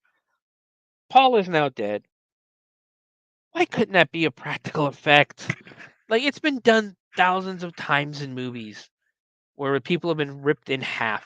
Why can't we do a practical effect? Why the fuck do we need to see someone get ripped in half in CGI? Come on. The redhead screams as she basically runs away and locks herself in the pool house. The redhead's not a good actor, by the way. She's terrible. The tree basically tries getting. He's starting to go. I'm going to get you. Come on, open the door. Open the door. I'm going to get you. She screams, and she's got a very raspy scream. She screams for help. The vines basically are like, oh wait, this is glass. I can just break these fucking windows. And starts breaking the glass in the window. We only see it from the outside POV and like from very far away. We don't really get to see what's happening, but we can just basically assume that she got stabbed to death by the violence. We now cut back over to the tennis courts as Becky starts hitting balls at a blindfolded Faith. The Faith misses the first one as it hits her right in the crotch. But the second one she ends up hitting. And I guess the game they're playing is if Faith hits a ball that's been hit to her blindfolded,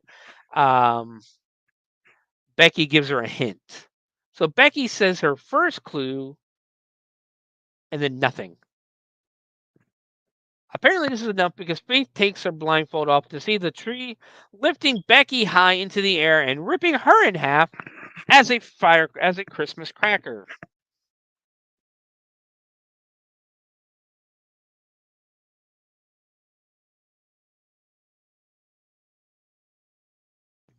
Needed a sip of drink there. He rips her in half as like she's a Christmas cracker because she's dressed like a Christmas cracker still. The tree is much larger now all of a sudden too. Like it's towering over the house, which is weird because it's not a growing tree; it's a plastic tree, which also doesn't make sense with the vines. The tree rips Becky in half, killing her. Faith goes running as the vines start chasing her. She runs into the house and into Cindy, telling her something is out there, panicking and everything, saying, he's back, he's back. Cindy's like, well, who's back?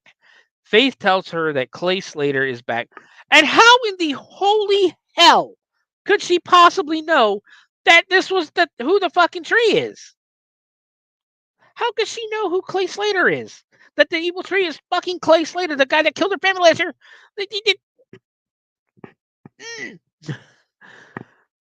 What possible thing could have ever made her think Clayton was back? Like, even at the beginning, he said his voice was different. He asked his wife, he goes, hey, something's different about me. I don't think why does my voice sound weird? Plus it's a freaking tree. This makes absolutely no sense that she knows it's Clay Slater. Faith tells Cindy that Clay is controlling some sort of Christmas tree. They all try to calm her down, telling her it isn't possible. Calm down. You're having a traumatic experience. This is your first time back in the house that your parents were murdered in, blah, blah, blah. The party guests start to leave as they think she's basically having a mental breakdown. She's like, no, you can't leave. There's a fucking killer Christmas tree outside. And they're like, pshaw, whatever. We cut outside where basically all the guests are leaving, are all basically leaving the party to go home.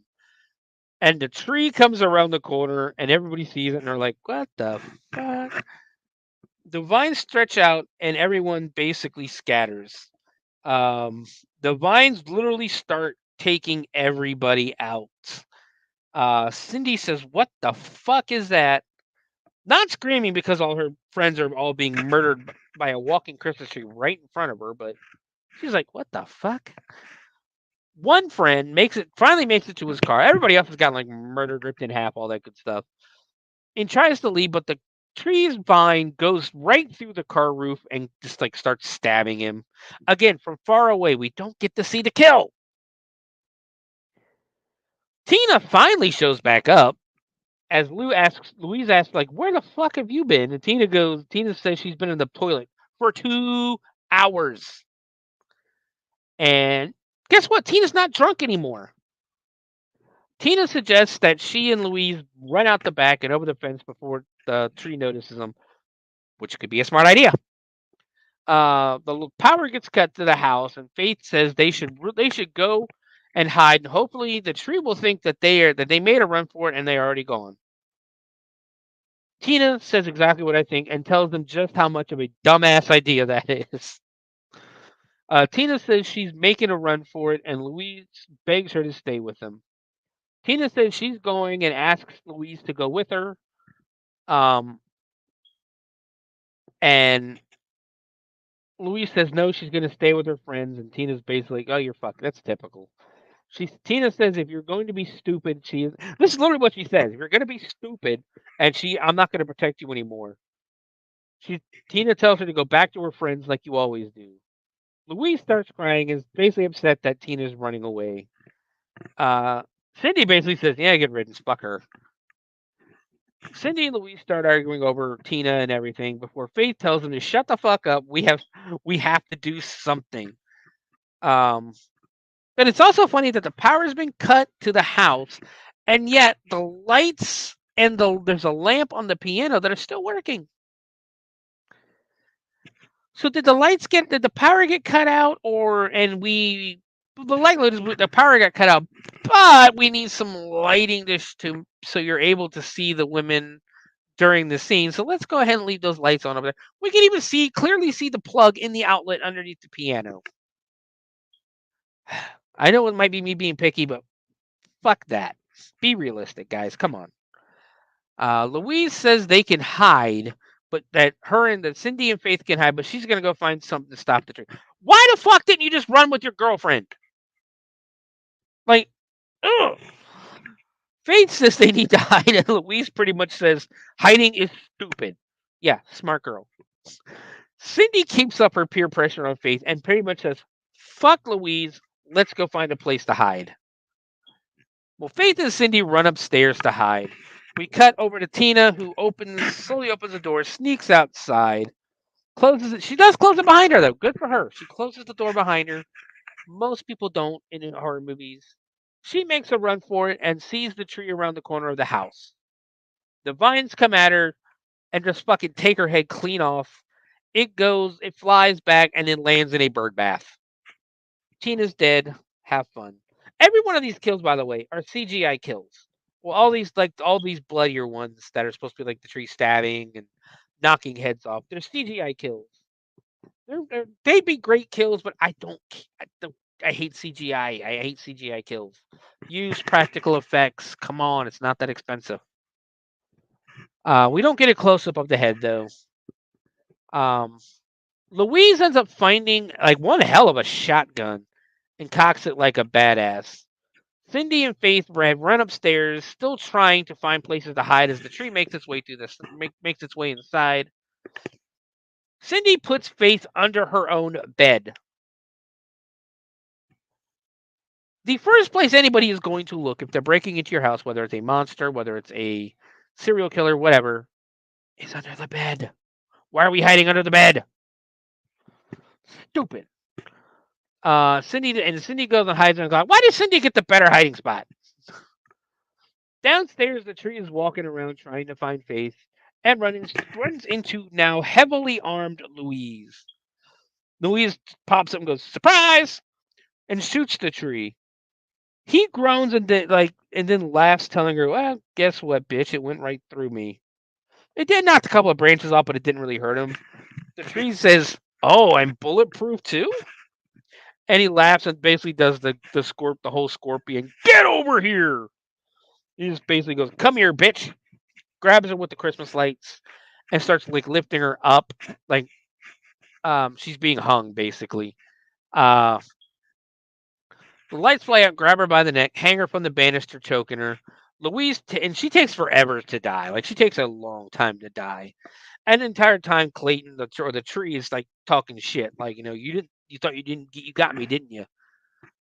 He takes the lights and ties them off with the newel post, leaving her hanging there, right in the center. All of a sudden, another Christmas tree lights up behind him, like just pops up, and he thinks it's Morrigan. He walks over, he hugs the tree, and it falls over lifeless. And now he's pissed that it isn't her, and goes over to the piano and starts playing and singing Silent Night. He does like the first couple of, Silent Night, Holy Night, that before he starts walking away and walking up the stairs. And then like a female, like another version, like a popular version of it, pops over him and starts singing Silent Night, Silent Night, oh, Silent, basically starts singing Silent Night as he walks. It's like a female singing as he walks up the stairs.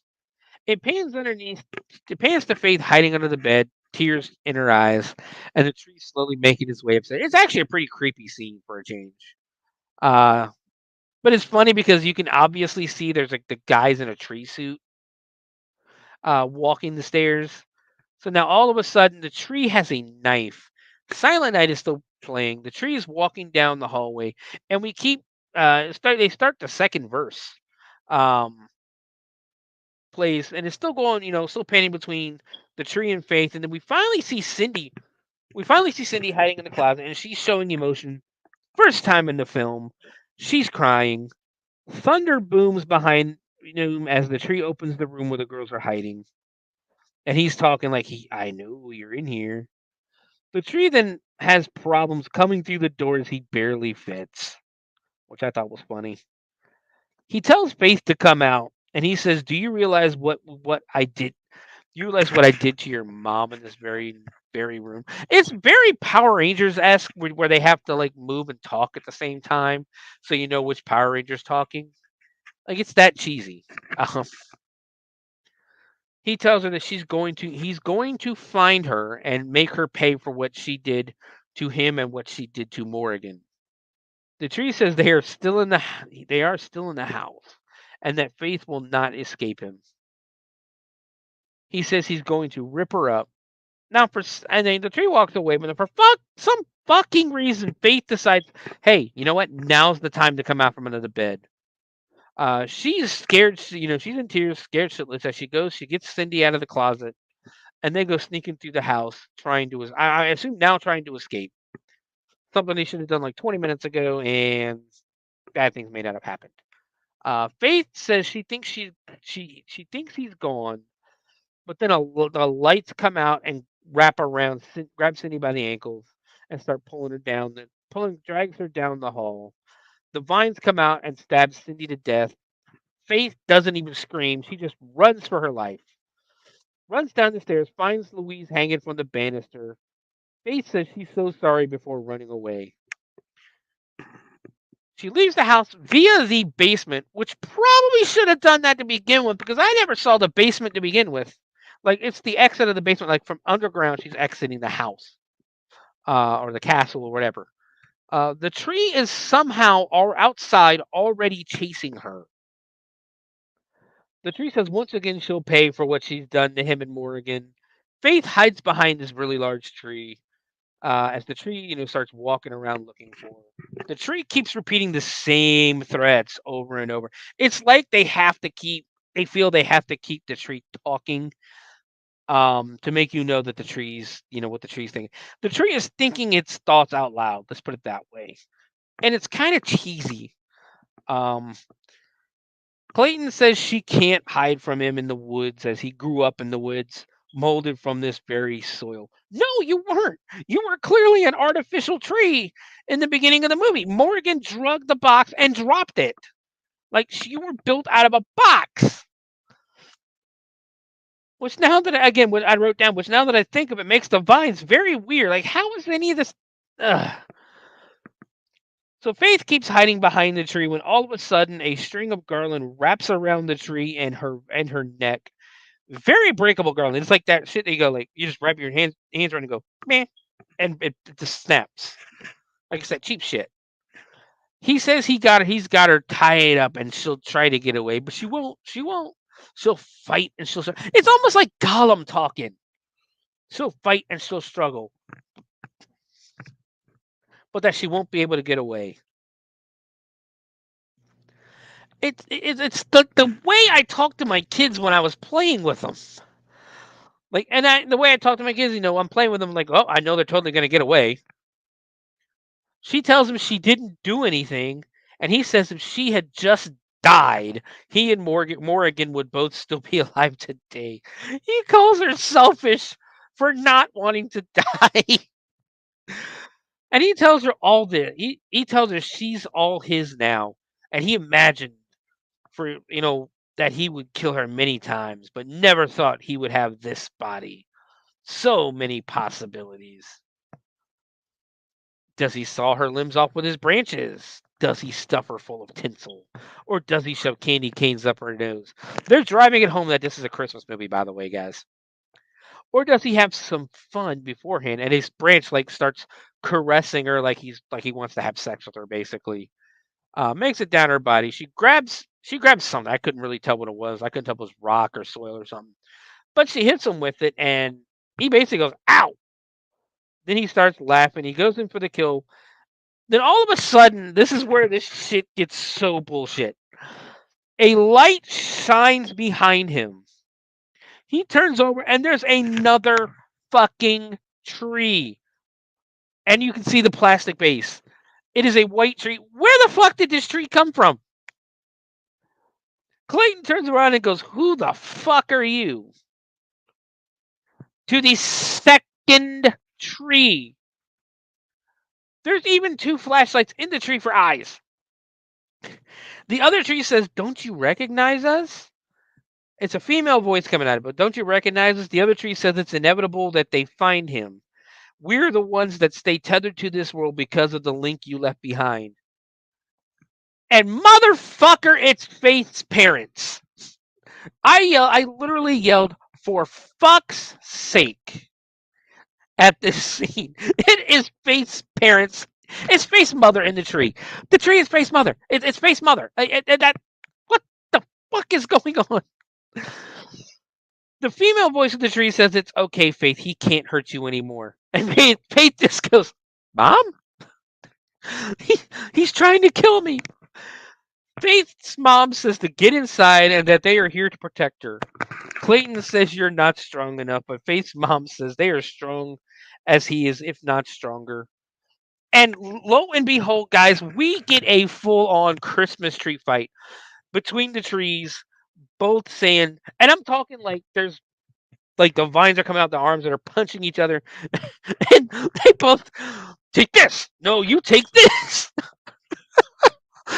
What's the fuck?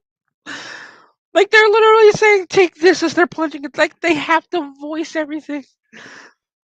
Basically, they lock up together. Their mom says their fates are shared as the trees basically collide and explode, and somehow land in a perfectly built campfire right in front of Faith. And I'm not talking like just a pile of sticks, but it's a full-on. It's a campfire. She kneels down in front of it. She's apologizing that she couldn't help them and says thanks her parents for saving them. And then from behind, we see a hand come from behind Faith, and it touches her on the shoulder. And she turns in the start like scared, like the hand scared her. The fire is gone. It's dark. And there's fucking Cindy. She is just sitting in the woods by herself, kneeling. Cindy says they've been looking for her for hours. Faith tells her Clay was there and her mom and dad saved her.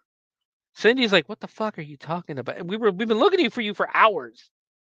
Cindy asks if she remembers what happened at her parents' funeral, and Faith just starts crying into Cindy's shoulders. So, god damn it, it was a fucking dream. So officially, fuck this movie. Cindy brings Faith inside and to give her a cup of coffee and a warm bath to warm her up. The scene ends and we cut to daytime the next day. And Faith, Cindy, Louise, and Becky are all leaving the castle for the final time. They say, "Take one last look, girls," and then tell Cindy, they tell Cindy, "Let's go get you to your new home." Cindy says she's so done with this place. As she walks away, and Faith is the last one to walk away, the camera pans up to a large tree in the that's sitting in the yard, and of course some red eyes appear. Roll credits. That's the movie. That's The Killing Tree. What the everlasting fuck is wrong with this movie? Like, the movie started out so well with that scene at the beginning. It was cheesy, but it's still like fun. Just going through the movie. I liked the tree. The tree was cool. It was a great idea. It was awesome. And then they had to CGI the shit out of the tree. That to me was like what ruined the tree. What ruined the movie almost is all the CGI. I don't understand the point. If you're gonna do kills like that, it is cheaper to do just a practical kill than it is CGI. Like, is there anybody out there that likes movies that are completely CGI? I mean, Green Lantern should have shown everybody. Why nobody likes CGI? Like, I don't get it. But the kills were dumb. They were cool, but they were just dumb because they were CGI. The story itself is creative. I'm giving you my review now because fuck this movie. The story was creative, but just got silly. None of the stuff made sense. We get to the thing. Why is there a second fucking tree? Who put the parent's body in the tree? Why is it there? Who brought it back to life? No, it's just a fucking tree sitting in the wood. And then it's all a fucking dream. Fuck this movie. Like, I was enjoying the movie for the first part. Then the second part was like, what? Why? What? So officially, we are going to give this movie 2.5 candy canes. Fuck this movie. I mean, watch it if you really want to. Oh my god, this movie. I legitimately got angry watching this movie, and I was laughing because how angry I was getting. But 2.5 stars. I don't suggest it. No, I'll say there's so many better Christmas horror movies out there, and I'm not just talking about like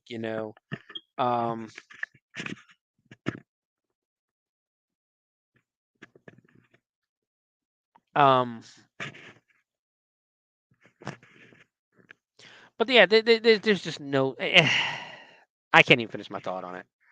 But let's move to the trivia. The goofs and the continuity. There's a lot of continuity issues. Because this first continuity, the only continuity thing I've seen here. So in the swimming pool scene, and I did this too. There's no one in the pool. The girl is knocked into the water, dunked, and then torn in half. Then that same girl is running for safety. Yeah, it ended up being like the guy, I guess, gets dunked in the pool. What I'm assuming is Paul gets like grabbed and then dunked in it. Fuck it. In the next scene, the same animation of a separate girl is torn in half is used. It's the same thing, except the other girl, of course, is in the Christmas cracker. Factual errors.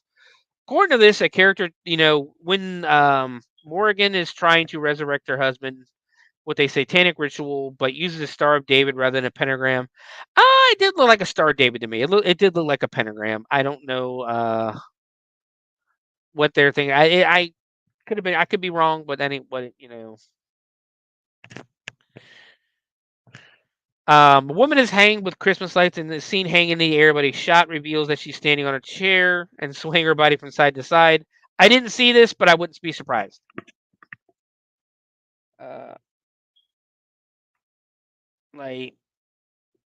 Yeah, a character. It even says it on here. The tree says it was born in the woods, but it's an artificial tree that Morrigan took out of the box earlier. Yes, that bothered me. That really bothered me. What is this?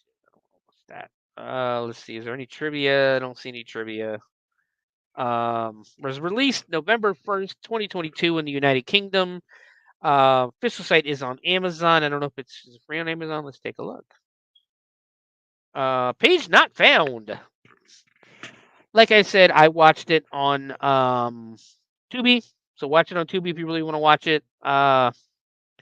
Production company was Uncorked Entertainment and Dark Abyss Production. Uncorked puts a lot of movies out. The official runtime was 1 hour and 13 minutes. I'm not seeing any kind of trivia.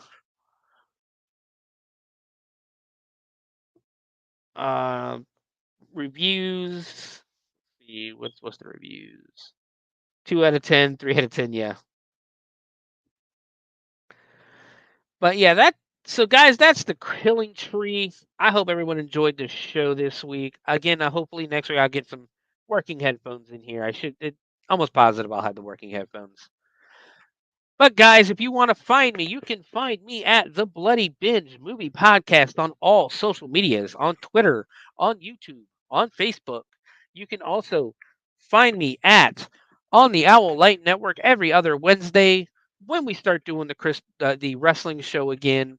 When we start doing Mats and Monsters with, of course, Matt and Raz. You will find me there every other Wednesday talking wrestling. I miss talking wrestling with you guys. I hope we get to start doing that again soon. You can also find me on Twitch at Sewer Dweller 78. Nothing's going on right now on Twitter because I do need to get some new headphones. I don't want to, I have, right now I'm like holding it to my ear. Also, if you're out and about and you're in the Dayton, Ohio area tomorrow, pretty much all day from 9 a.m. till I think 6 at least. We will be Hell's Dungeon itself. I will be with the Hell's Dungeon crew at Harley Davidson in Xenia from 9 a.m. to 6 p.m. for their party in the parking lot. Come check it out if you're in the Dayton area. There's going to be live music. There's going to be food trucks. There's going to be just a giant party in the parking lots. We will be in costume. Coney the Clown is making an out of season appearance, and he looks forward to meeting everybody tomorrow afternoon. So come on, check us out at Harley Davidson in Xenia. Also, keep an eye out on the Hell's Dungeon page. We are opening Dungeon Darts. Come check out Dungeon Darts as well. But guys, I'm gonna sign off on that. I hope everyone's having a great time. Merry Christmas in July. And guys, as always, keep watching horror movies.